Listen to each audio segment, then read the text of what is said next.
So we went to SM department store yesterday to buy just, yung mga important things, diaper, wipes, ganun. Halos mga pang baby. But of course, hindi pwedeng hindi tayo dadaan sa beauty section and skincare section. Kasi naman, di ba, nakakabudol.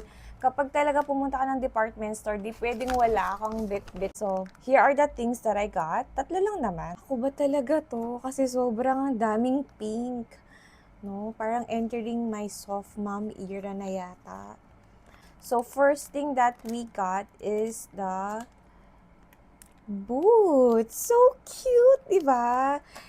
Ito yung dito mo ilalagay yung Sunny's blush, yung pigment, and then ihuhook mo siya into your Sunny's flask. And I have that sakto. So, ayan. This retails for 125. I think meron silang 3 colors of this one. Yung kanilang white yata yun, then sage green, and this muted pink. And this one is from Vice Cosmetics. This one is the Always Sweet, Always Dewy. Ayan, dahil gusto ko yung mga dewy finish talaga because I have combination dry skin. Ayan, medyo lumalayo tayo dun sa matte. Ayan siya. Even sa nails, pink talaga. So, swatch natin. Of course, we have to try it. Sana hindi na parami pero I think na parami siya. So, ilipat natin dito.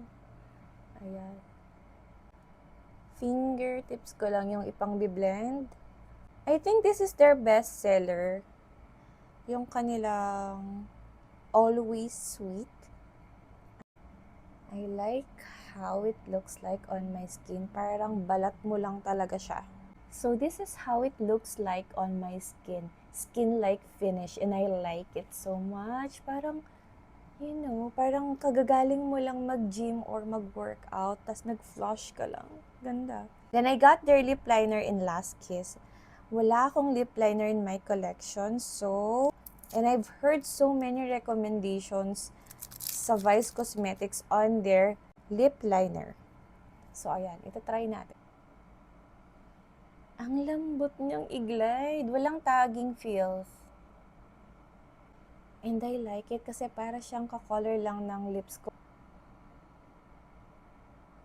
Ang ganda nitong ipang outline ng lips, lalong-lalo na if you have an even lip shape. So this is how the color Last Kiss looks like.